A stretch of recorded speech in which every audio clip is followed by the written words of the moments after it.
Oh, welcome everyone. I'll go ahead and get started. My name is Kay Schmullen. I am a science technology consultant here at EA267. My colleague Mandy is here with me. She's also a science consultant with us.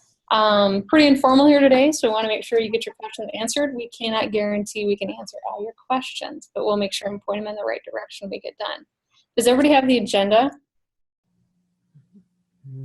Okay, perfect. If not, please let me know. I can put that up in the chat pod again there.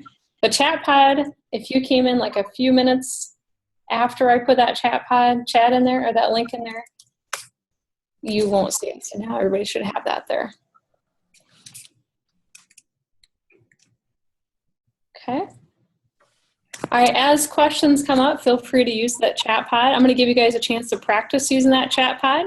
So down below there where it says chat, go ahead and type in your names and where you're from. That would help us with some things later as well. So I'm going to give you a chance to practice. Make sure it goes to everyone. And I'm going to go mute while you guys do that.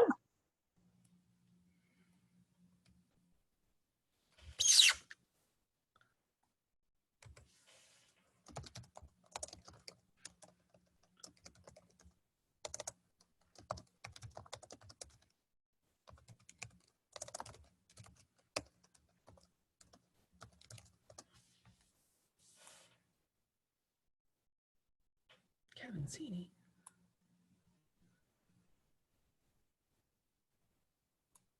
Wow, the entire Lamar Science Department.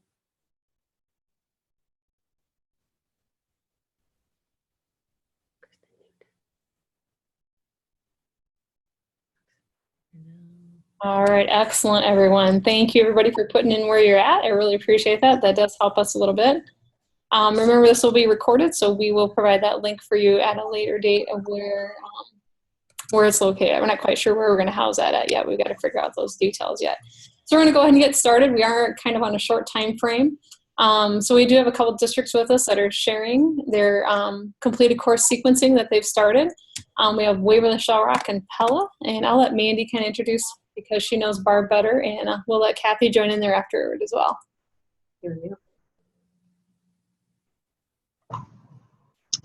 All right, well, good afternoon, everybody. I think we're going to go ahead and have Barb Bates from Waverly Shell Rock go first. I know she's under a little bit of a time constraint. She wants to go see her daughter play basketball, so we want to make sure that we get that to happen for her. Barb is the department chair for the Waverly Shell Rock Science Department. I don't know how long you've been there, Barb, so you will have to help out with that kind of information if you want to tell how long you've been at Waverly. I was lucky enough to work with Barb when I was also at Waverly Shell Rock, so she's going to walk you through what that district is doing, some logistics of how they came to making those decisions and the process that they used. So Barb, go ahead and unmute. All right, can you hear me? You're on. Mandy, do you have that document that I sent to you? I don't know. Yep, if people go to the agenda, they can look at it through there, or I can share my screen and they can look at it from my screen, or you can bring it up on your screen and share from there. Which way would you like to do that? I'm such a newbie at this. I don't really know what. Well, tell you what, I will put it in the chat. Okay. Okay, and then Kay will share her screen as well. So we will get information to people every which way possible.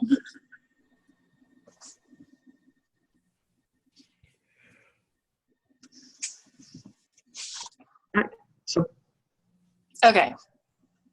There you go. Everybody should be able to see Kay's screen. Yep. And is there a document on? There it is. Bingo. Okay, I'm Barb Bates, and I've been at Waverly Shell Rock for 11 years, Mandy, and a little bit longer. But anyway, we started working on the science pathways a long time ago. In fact, I think, Mandy, we had some early chats about that way back when we knew earth science was going to be a mandate. But anyway, we came up with this schematic that you see here, which technically is like 3 different pathways, if you want to call them that. One being just general graduation with the 2-year requirement, or 2-year college requirement also embedded in that, which is just getting all the sciences, the earth science, the life science, and the physical sciences in 3 years, which is our graduation requirement.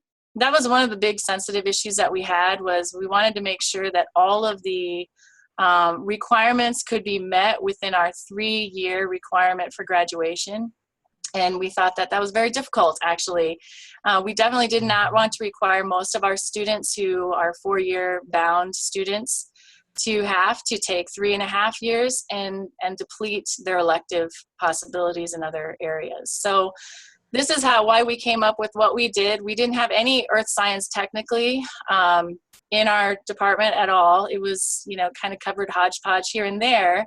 And so we were pretty thankful that we had at least 1 semester of earth science to be able to put in there. We still think that a full year would be better, but we have to live within the parameters that we're given a little bit here. What we used to have was we had a physical science freshman year, which was basically physical science chemistry and physical science physics with a little bit of earth science maybe in there. We felt that that was kind of a repeat of what was happening in middle school, and that the kids were kind of just spinning a little bit. And we thought we could utilize that time a little bit better and give everybody a common groundwork to go from. And I guess our big idea was, hey, with the minds that we have, and the development that they're at 9th grade, it'd be really good to go big and then funnel everything down to the very small. And so even though the universe is pretty huge and hard to wrap your brain around, we felt like starting with earth science, we're talking about the world and the universe and the earth itself, and then going to biology and splitting that into ecology and cells.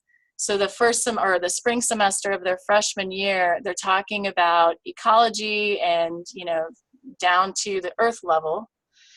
And then the fall of their sophomore year, we're going from the earth level to them and what they're made of, coming all the way down to really to atoms, just a little bit of introduction into atoms of that, but really kind of going from the universe to the earth to what's on the earth to the person to, what they're made of.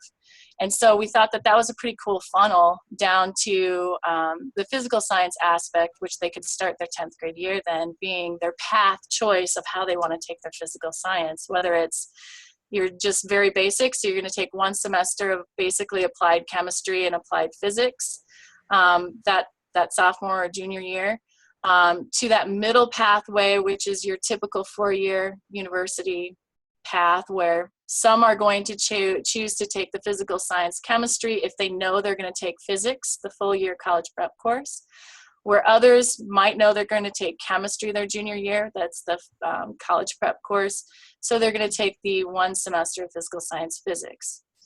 The real sciencey people who want to get as much science as possible will do the traditional, the 1 semester of earth science, the semester of bioecology, the semester of biocells, the full year of chem, the full year of physics. And we do have two electives that are available that are full year. We have human anatomy and physiology, which is offered every year, and it's been turning out that Bio 2 is about every other year that it's offered. We wish we could have more, like another chemistry or another earth science capstone, but quite frankly, with the size of the school that we are and the demands that we have on our staff currently, we can't man that right now. So I don't know if I did everybody anything, but that's kind of how we thought. So I could field any questions that you have if this is the time for that. I'm going to leave the screen up there for a minute.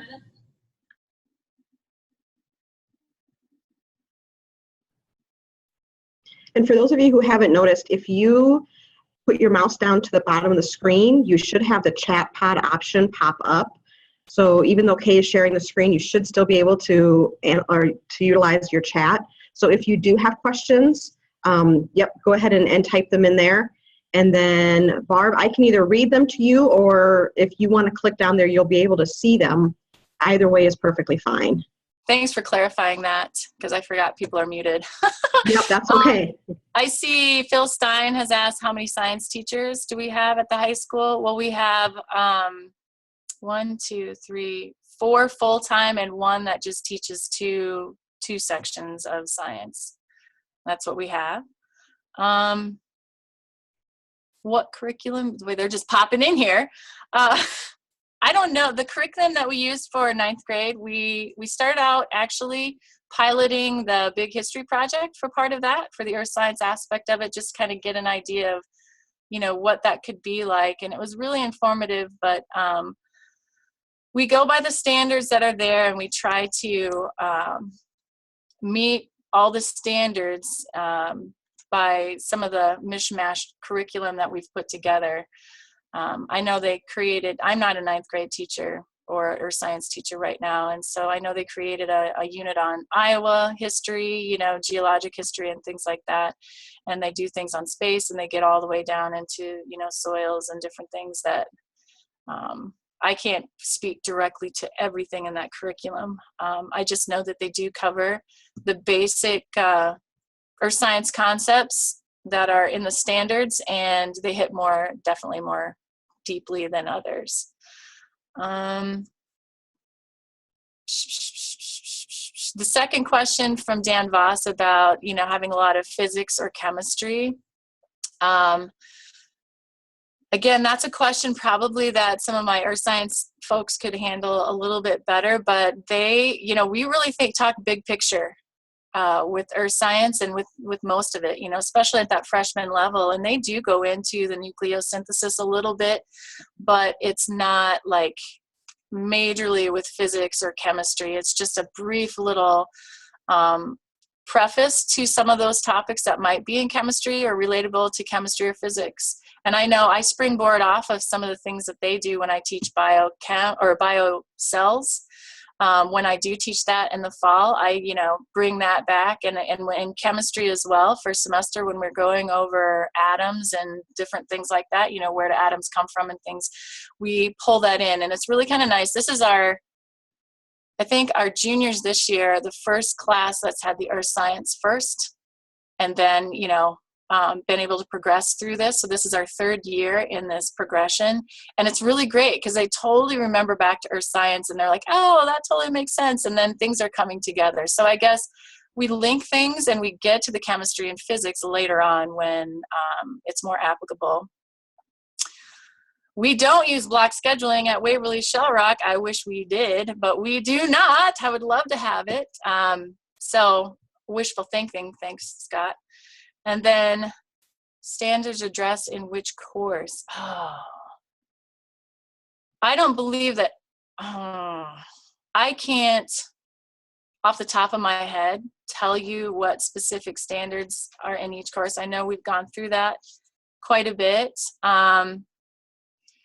We do have some of those standards in the bioecology class, I know, a little bit. And we kind of have, because there's definitely overlap that occurs along the way. So, yeah, I can't speak directly to that. Do you have any kids double up with science classes? Yes, they do double up. Usually, we don't have a whole lot of double up in the first year and a half with the fall and the spring and the fall, from the freshman to the fall of the sophomore year. That's kind of like everybody's path to try to decide what they want to do. The doubling up usually occurs 11th grade and 12th grade when we have kids that want to do more. The advanced kids that could easily handle that, or, you know, might want to take some other things earlier, we just kind of handle it by student basis, I guess. Let's see. Am I missing something on the science rich path? What do students take the spring of their 10th grade year? Anything they want.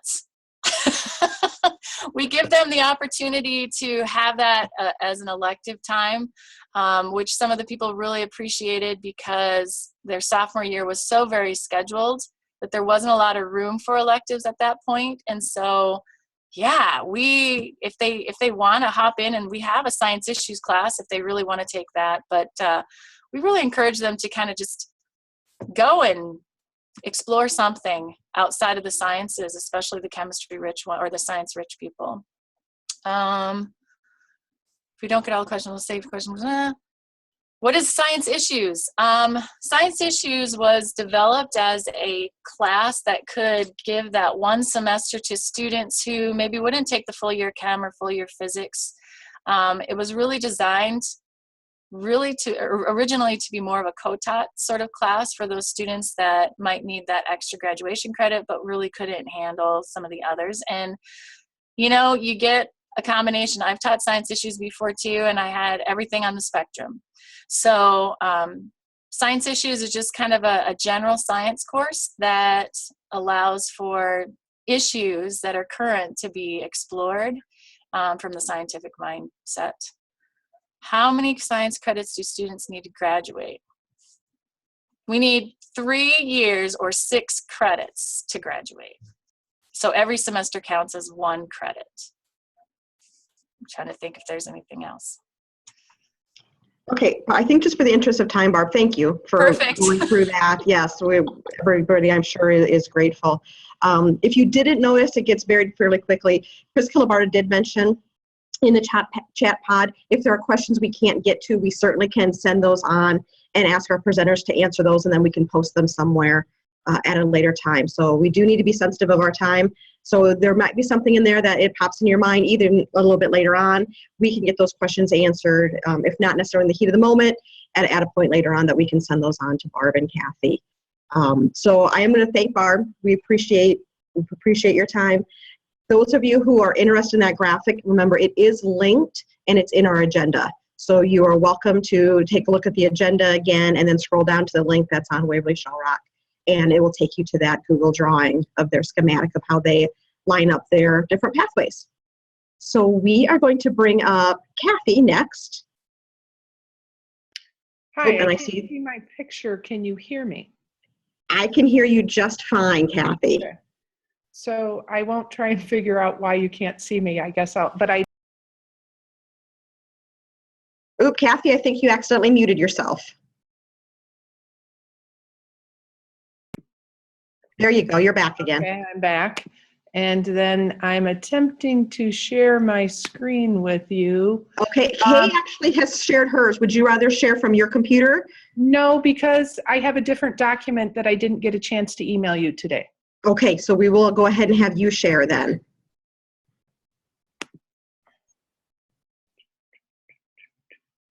Sorry, it's taken me a second to find it. Don't apologize, not a problem at all. If you're anything like me, I usually have 20 tabs open at any given time, so Yes. not an issue. Okay. So there. This is, and I will share this with you so you can put this on the agenda. Perfect, thank you. I guess to give you a little history, I outlined where we were at in our curriculum. And I put the last 10 years, we've been a physics first curriculum for the last 11 years. So traditionally we have taught physics to 9th graders. It started as a conceptual physics class, and then chemistry or advanced chemistry to 10th graders, and then biology and honors biology to 11th graders. And so we have been making some changes this year because of the Iowa standards. And so we were teaching principles of engineering, but felt that we couldn't meet the standards that we wanted to in both those classes because we were concentrating on all standards, all students. So we are switching our class to physical science for 9th graders, not physics, at least in title and with what we're doing. I guess to introduce myself, I'm the curriculum lead for 6 through 12 at Pella. And so on my document, I'll try not to read it to you word for word, but and being a biology teacher, our thinking has evolved over time. So this is kind of where we started. When Iowa was coming out and discussing what part of the NGS standards that we were going to do, we were already in textbook adoption. And so we were already looking at our curriculum and what were we going to do and how were the science adoption standards going to affect us. And so really, I guess my thinking when I first started with this was, how can we do this without reinventing the wheel? And what can we do with our current courses as we liked how our current courses were set up. So I went to Appendix K in the NGSS standards, which is model course mapping. And it had model courses that were set up for physics, biology, and chemistry. So I put them into a spreadsheet, and I do have that spreadsheet linked here, so you can get to that when you get this document. And we put them together, and I copied and pasted the descriptions of the standards out of the NGSS standards, and we put those on a spreadsheet and cut them apart and said, okay, do these fit in your class? And we sat for 3 hours one afternoon in a staff development and said, yes, this works for my 9th grade physics class. Yes, this works for chemistry. Yes, this works for biology. Or this standard doesn't fit in mine at all. And so we switched them around with what worked best for us. That's kind of how our first year went. And we kept talking to each other about all standards, all students, because we had an advanced chemistry class and a chemistry class, and we had a biology class and an honors biology class, and then we had these 2 different 9th grade classes. That was kind of our agreement in that first year. Then last year we really went to, there was a lot of concentration on incorporating the standards, and this includes earth and space science standards in each one of those classes, and we did a lot in the chemistry and biology classes. And we found that the earth and space science standards they required more thinking. It wasn't necessarily challenging, but it was a lot of thinking, because we had earth science classes, but we hadn't taught earth science. And we weren't going to invent an earth science class because none of the teachers we are not certified to teach it. And we also didn't want a 4th class. Our students are already required to take 3 science classes. We didn't think it made sense to require them to take a 4th. So we thought integrating the earth science standards into each course would work best for us. And we did come up with, last spring, I was reading Wiggins and McTighe, and also in our staff development, we have been working with how do you teach to the standards and how do you set up your classes, based on what's my assessment, and then what am I teaching based on my assessment, what am I assessing. And so I also have this backwards design template, which let me see if I can show you on my screen. And this was our template that we matched up to the standards. And so we started using this last year, which I guess this summer. And so we're using this template as we're designing our classes around the standards. We copy and paste things in from the evidence statements in the standards. And we're continuing to work with that. We're finding that I'm thinking that there will be questions which we're working on integrating with the 9th graders in physics and physical science. And as we continue to have questions and things that we talk about with each other about, does the standard fit? And if I'm teaching the carbon cycle in chemistry, what does that lead to for me? Or what does that lead to for me in biology with the carbon cycle with my biology students? We think that our discussions will be richer and are continuing to be richer, but it's also raising questions for us with how do we meet the standards. And we're in textbook adoption this year, and that's been a challenge for us because we're looking for books that are written for the standards, not correlated, which there's not a lot out there. And I'm looking for my question sheet on my screen. Do I have to go off the sharing on mine? Okay. And I guess before I go to the question sheet, when we went to a conference last fall, one of the people who designed NGSS said, we designed it based on research, what students should have. But then she said, you're the experts in teaching. And so take the skeleton and build it from there. And so I guess that's what we've been trying to do with our students, is to, what works best for our students in our district with the standards. I'm going to pull this sheet off a second here, and then we'll look at the questions.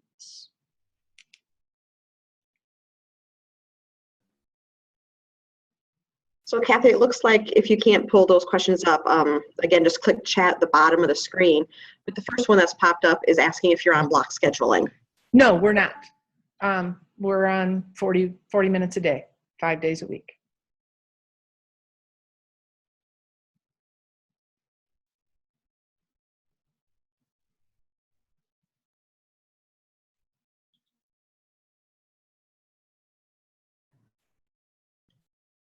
Well, Kathy, you must have done such a great job that we're not having a bunch of questions pop up. Crickets. Apparently, you were just very clear. And again, I'll she share will that get. document with you. Yeah, we'll get those linked and we'll put that right on the agenda too, so people can just go back to the agenda and relink that or relink to that at a later time. So we'll make sure that that happens. Okay. Thank you. Yep, thank you so very much. We appreciate it, Kathy. And again, Kathy was from Pella and Barb was from Waverly Shell Rock. All right, so where are we in our agenda here? Oh, yay, we're 4 whole minutes ahead of schedule.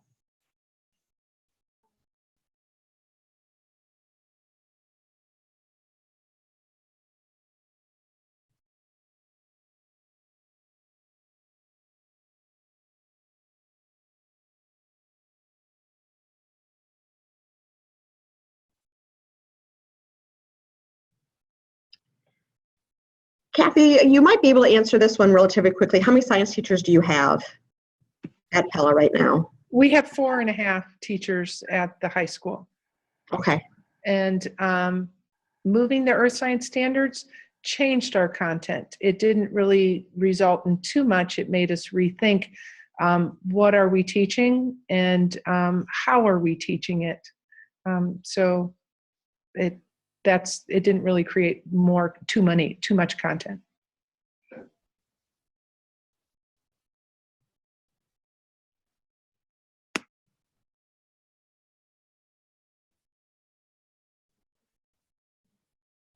Yep. Yeah.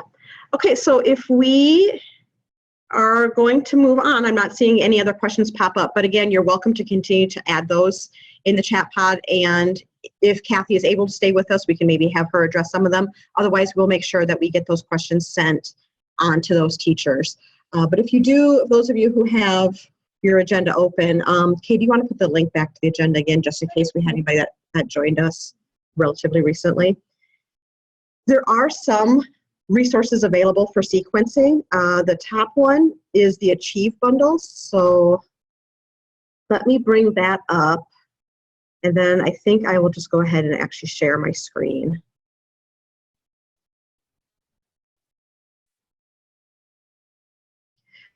So this is from Achieve, which again, Achieve is the conveners of the Next Generation Science Standards.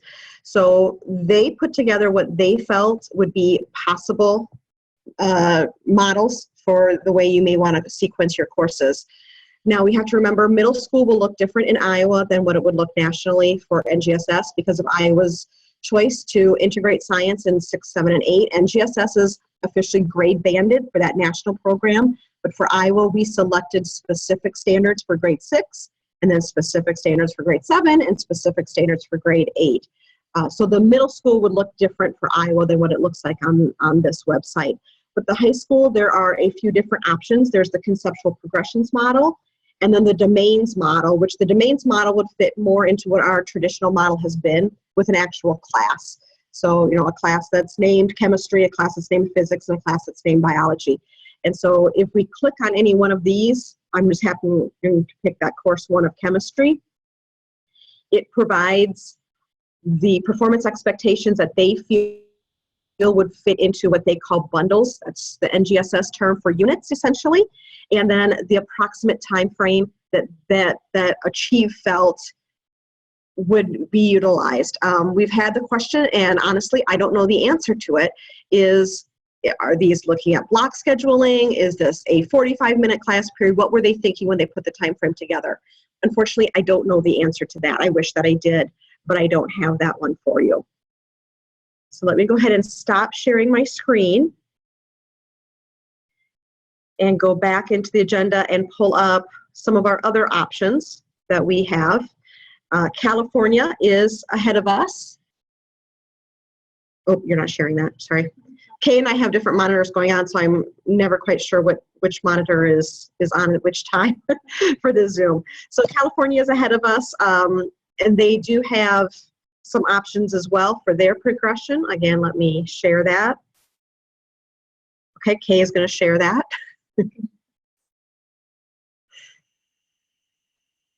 There it pops up. So this would be from what California had utilized. So there you've got their different grades, and if we scroll down, there we go. Then we're into the high school with the different models that they had. So they've got the 3-course model and then the 4-course model for different options utilized in California. And if you want to go back, hey. Yep, go ahead and open up the New Jersey one. Again, over on the left side of the screen, you can see the options that New Jersey had. So they went with the 3 courses of biology, chemistry, and physics, and then they broke those down into the different units. So you're welcome to take a look at those as well. Again, if you happen to have a teacher who teaches both middle school and high school, just be aware the middle school standards for Iowa are different than what they are for the other states. So we do want to be careful about using those as models.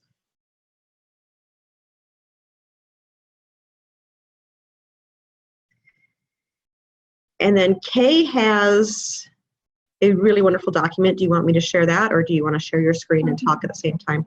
Okay. So this is going to compare the different versions of the NGSS, that conceptual progressions, and that domain-specific model.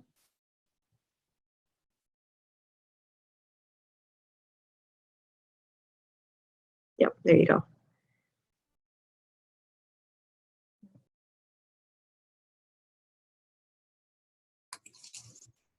All right, so this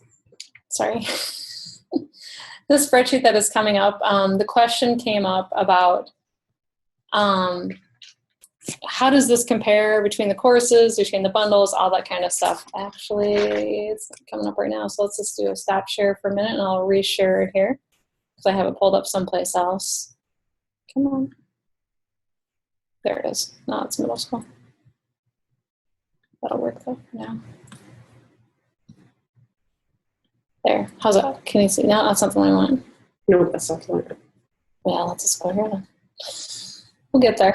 Sorry about that. All right, so the question came up, how do the 3 compare, or the 2 compare between course 1, the domain, the conceptual model, those kinds of things.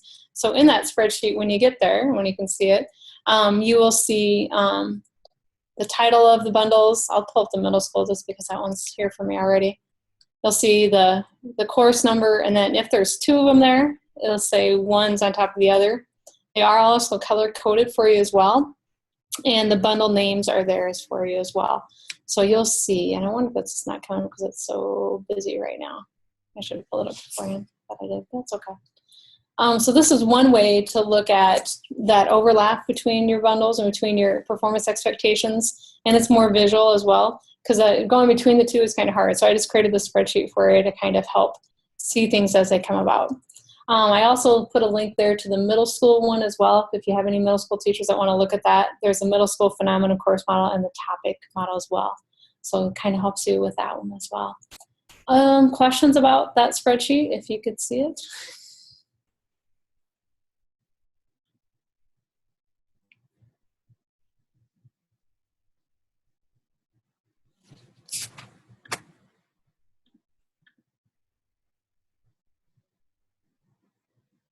Okay. See if I can get to it. See if you can get to it. It's just so busy. I can. Can you? Yeah. Okay, you want to share your screen then real quick? Yep. Sorry about that. And Chris put a little note in there about New Jersey. The capstone course description describes having to use as an integrated science course instead of capstone. And those are based in the NGSS models. I assume so. I'm not 100% sure on that one, Chris. So this document that Mandy has up for you right now, see we've got over on the left-hand side, we've got the performance expectations. And then the colors are coded, so your chemistry, your physics, but the ones that have the double in there, those are coded with a different color. And then your bundle is there in the middle. So, and then the same thing is on the column D. You'll see the course numbers, and there they just call them course 1, 2, and 3 because that's the bundled conceptual progression model. rather than the topic or the domain model. And then the bundle names over there on the right-hand side as well. I started putting the California framework in there, but I didn't get that one done yet. I'm working on it. Okay. Thanks, Mandy. Yeah.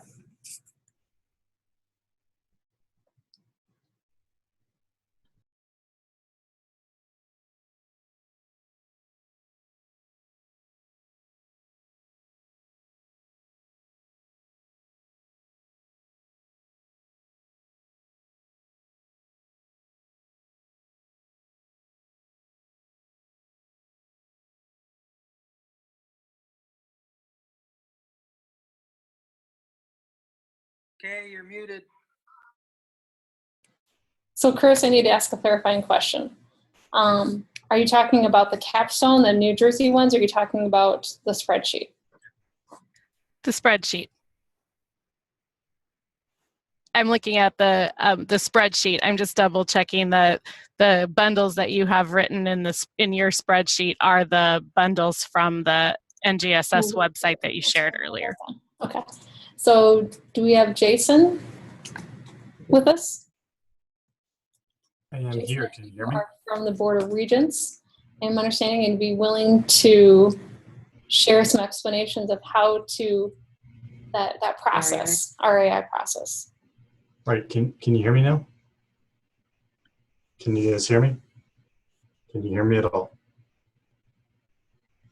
Doesn't appear to be. Let's try, see if we can. No, we can hear you, Jason. Yes, You're we can fine. hear you. Oh, okay, great. I saw her shaking her head. All right. My name is Jason Pontius. I'm the Director of Institutional Research at the Iowa Board of Regents. And I've been working the last 4 years with the RAI core course lists that we've been sending out to the high schools. And one of the things that we are, that keeps coming up in kind of conversation is distinguishing between kind of the two tracks for automatic admission to the Regent universities. So on the one side, we've got the RAI formula, which is like the ACT and the high school rank and the core courses that all kind of go into that. And then on the other side, we've got the minimal requirements that are part of the Building Your Future document that you may have at your high schools as well.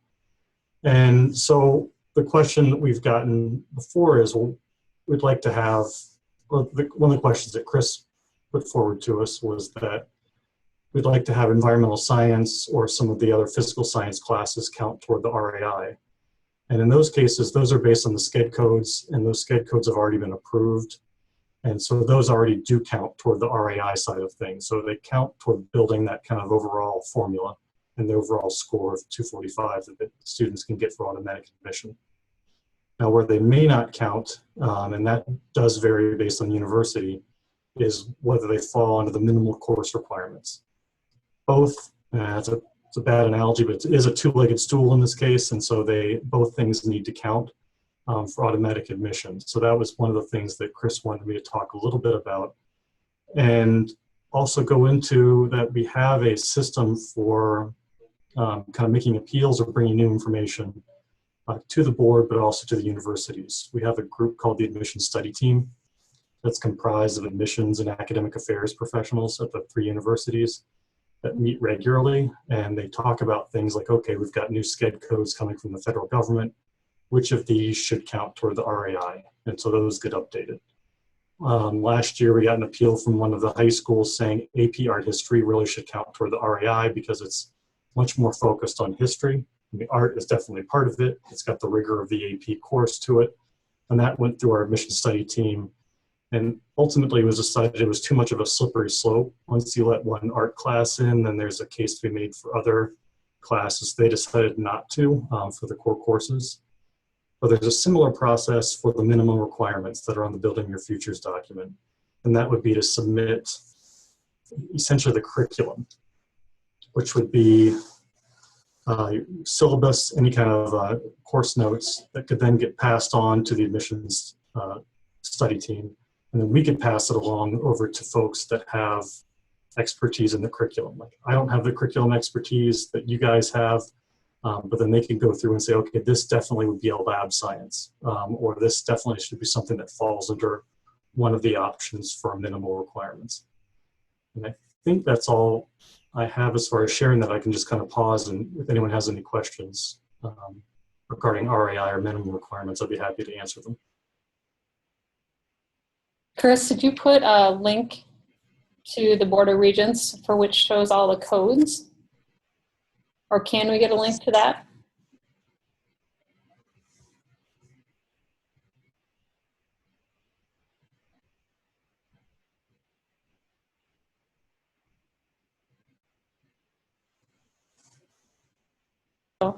Did Chris put it in the agenda? It looks like it's that first link in there where it says RAI information. Thank you. So questions you guys have for Jason?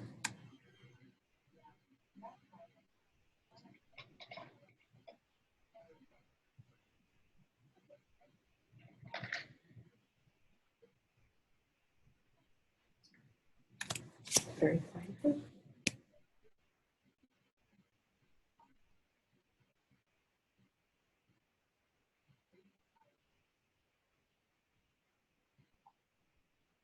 So Rob has a question. Would a list of the standards addressed in a course, say all the earth science standards as they are in 3 dimensions, enough to show it as a lab course? So I'll let you answer that one, Jason. Well, I may not be able to answer that since I don't know enough about the curriculum in that sense. I think what the universities are going to want is as much information as they can to kind of look at it. If they're not going to be able to, unfortunately, not take at face value. Obviously, you got something that you know as a lab science. They're going to want to have something that shows that it's roughly comparable to a chemistry lab or biology lab. And my understanding is the reason why Iowa State does not list earth science or environmental science or physical science was because they had a heavy focus on their lab sciences, that they wanted to make sure students had a certain number of those. And so I think the case could be made here that once you're able to show, look, this has got some significant rigor. It's not just taking a field trip during one of our classes. They can see that. And plus also you've got the 2 other universities that are showing environmental science and physical science as something that does count toward the requirement. I think once that gets pushed into essentially committee, you can make a pretty strong case that should be included. If questions come up, contact me. Yeah, for right now, I can be the main contact. If there's any questions regarding RAI or SCED codes, definitely can send those to me. If you've got something as far as modifying one of the lists, Phil Caffrey is one of the associate directors of admissions up at Iowa State University. He happens to be just the point person for the 3 universities on making decisions about what should be on that RAI list. The other aspect, the main contact for the admission study team right now is Diana Gonzalez in our office, but I work 20 feet away from her, so I can pass anything along, but feel free if you'd like to send her an email directly. That would be perfectly appropriate. So how do you view science courses that are not named traditionally? As far as the RAI is concerned, we don't make a distinction. It doesn't really matter because we're basing on the SCED code. The only time that it might make a difference is if we've had situations where someone put 9th grade band with a science SCED code, then we might say that looks a little suspicious. But in this case, if you have science 9 and it's tied to physics or if it's tied to chemistry, any of those are going to be fine. It's just that that's what you happen to have as science 9 for your school. Now, regarding whether that falls into the minimum requirements, harder to say. At some point, you're going to need to be able to translate that, I think, for showing the universities that they've met those minimum requirements.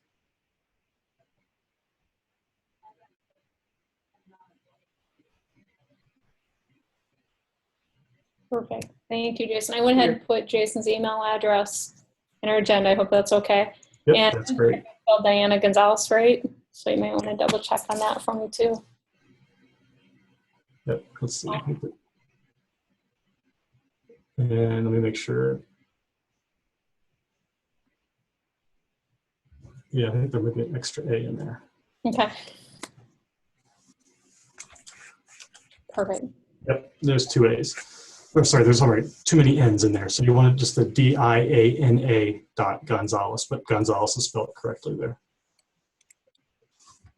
Perfect. Does that look better? That's great. Perfect. Thank you so much. Other questions that you may have for Jason that he can help with?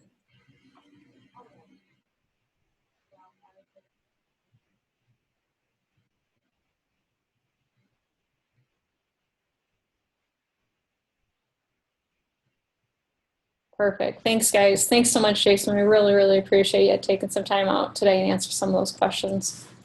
Yeah, no problem. And if there are other questions, feel free to contact me and we can put together some additional documentation for your frequently asked questions. Okay, perfect. Perfect.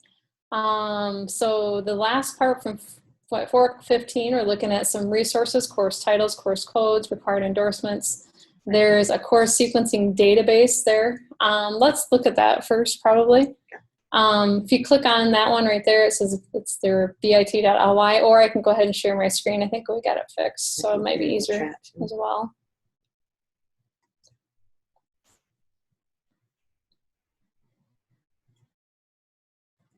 Now this is a spreadsheet that we've started. Everybody has editing rights.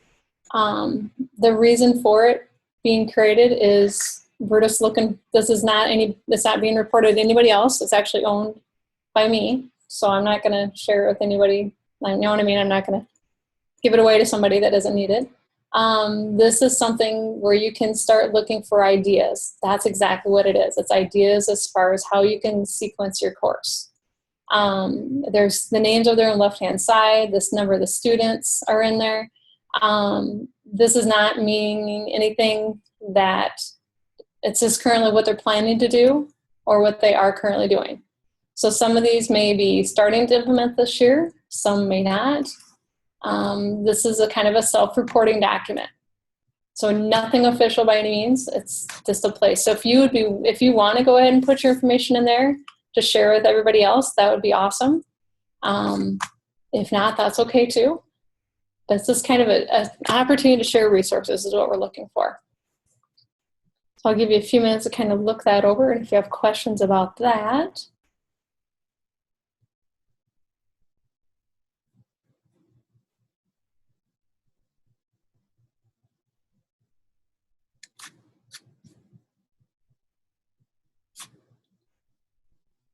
Perfect. Thanks, you guys, for adding that information. And bookmark this as well, because you may want to come back to it as more things are added to it. Notice I put the date in there of this fall of 2016, so that's when this was started. We'll probably start a new one next year, so we have the most up-to-date information. We'll see how things, if this continues to be a conversation. Okay, Joe is asking, is it possible for people to add what resources they are using for each of the courses on this Google Doc? I'm not sure I remember some of that question. Do you mean like curriculum resources, or do you mean like websites, those kind of things, Joe? What you're thinking? Curriculum resources. So if they have a purchase. The purchase, I don't see any problem with that. Do you, Mandy? No, just that we're not endorsing. Right, we're not endorsing anything, exactly. This is just so, yeah, web resources, okay. So maybe you put that in the notes or something like that. Or I can add another column there that just says possible resources. We just want to be very careful that it doesn't come across that we or the state or anybody saying these are the recommended curriculum resources. Great question, though. Okay, I'm going to stop my share screen there for a second. I can walk through the endorsements if you want me to. Okay. All right, I'm going to turn it over to Mandy, and she's going to talk about some endorsement codes, those kinds of things.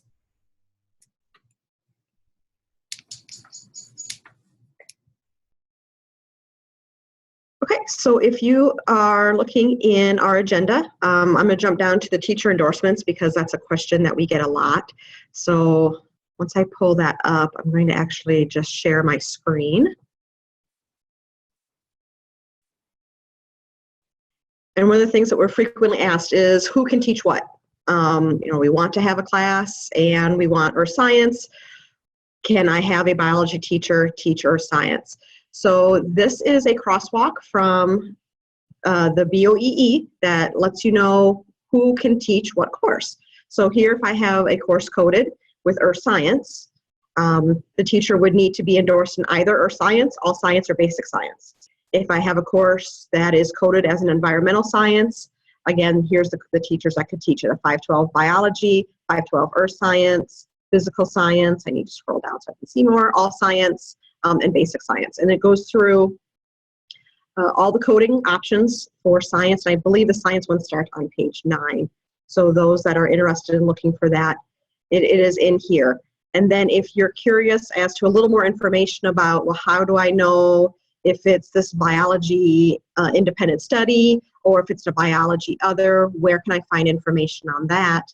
Again, that's also in our link under those SCAD and BED codes. So if we pull that up, we can then scroll through to find where the science is in this area. And I actually need to look to see what page science is on. I'm trying to skim too quickly. There we go, 33.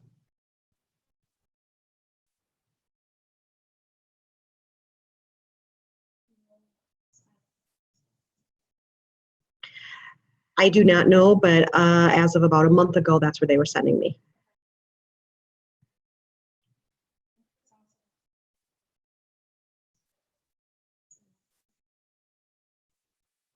Yep. So here's where it gives a little bit more of a description of each of those courses. So previously, we were looking at just a code and a name. Now it's a code, a name, and a little bit more of a description about it. So it lets me know how I might want to consider coding everything. So that information, again, is in the agenda for those that are wanting it. Oh, you already pointed out about the frequently asked questions. All right, so if people are interested, again, in the agenda, I'm going to open this, and I think I'll go ahead and share my screen again, just to show you where the frequently asked questions, or what all is in there.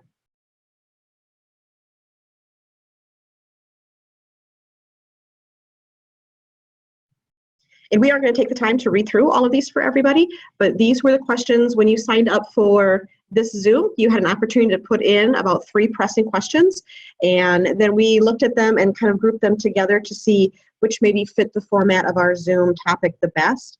And so we put those all together with some of the information and some links to help you answer them. It is a fairly extensive list. I think we've got about 4 pages of questions here. So again, some of this information you've already heard, some of it is in the agenda, and it's repeated again here, as is Dr. Chris Calabarda's email address. She is the state science consultant, so she can also help answer questions. And then Joanne Tubbs, administrative consultant for the BOEE, her email is in here as well. Some information about sequencing from other districts. Again, that will link you back to that spreadsheet that we had.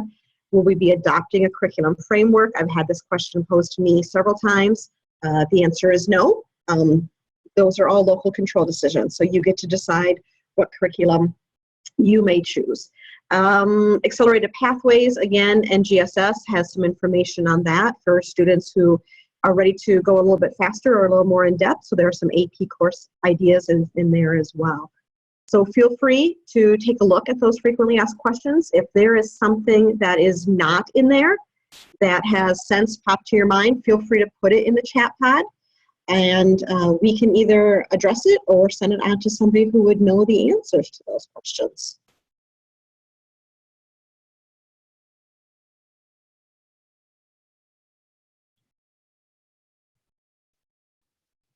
At this point, if you want to turn your attention to our agenda, if you're interested for additional professional learning, you can find those online. We do have a PD online training for what we call the Year 1 module. So that is available at AEA PD Online. The AEA Science Consultants all across the state have been working very hard and collaboratively to bring those PD options to you. We are continuing with our Year 2 modules this year, and there's a list that you can find linked in the agenda that will tell you when all the scheduled dates are for those PDs. And your consultants are also happy to come and work with you in district and answer any questions that you might be having as well.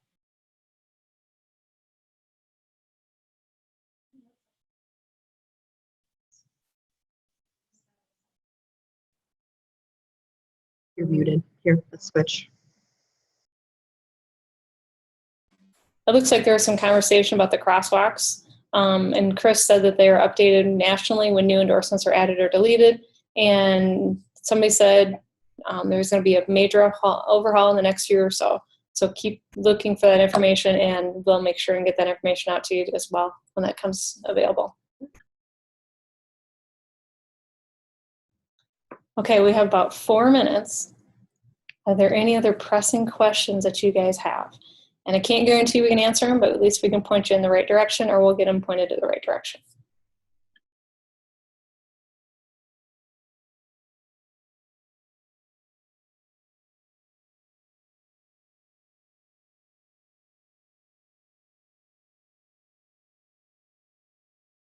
Yep, and Chris is absolutely right. If you want to unmute, you certainly can. This is a good time to unmute and practice your unmuting skills.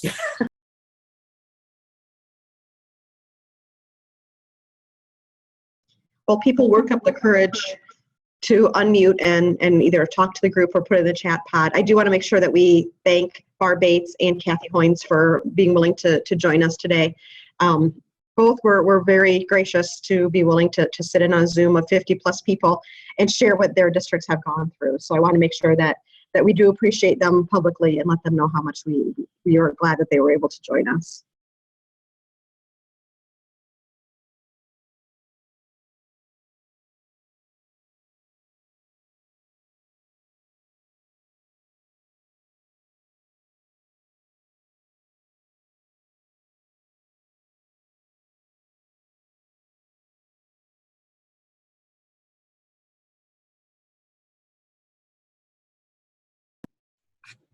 And we'd love to hear from you guys as well. Just because you weren't chosen to share today just meant that we didn't have a good contact with you or something like that.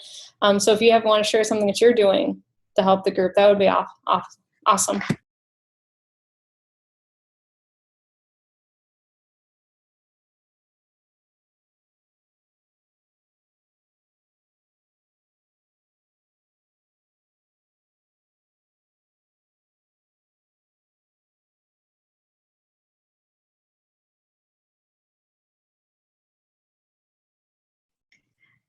All right, well, thank you so much for those of you who joined. Chris, do you have any closing comments for the group with the minute and a half that we have left? Excellent. Well, thank you all for joining today. I hope it gave you some great ideas. And I think the most important thing is there is no single right answer.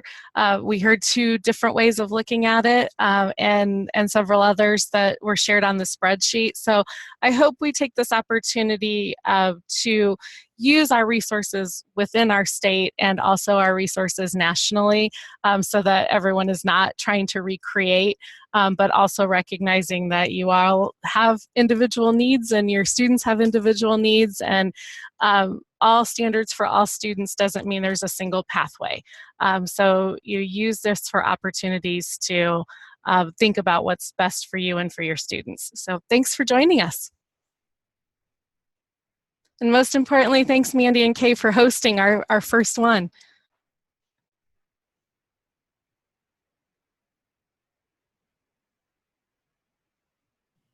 Peggy, yes, we will save the chat as well.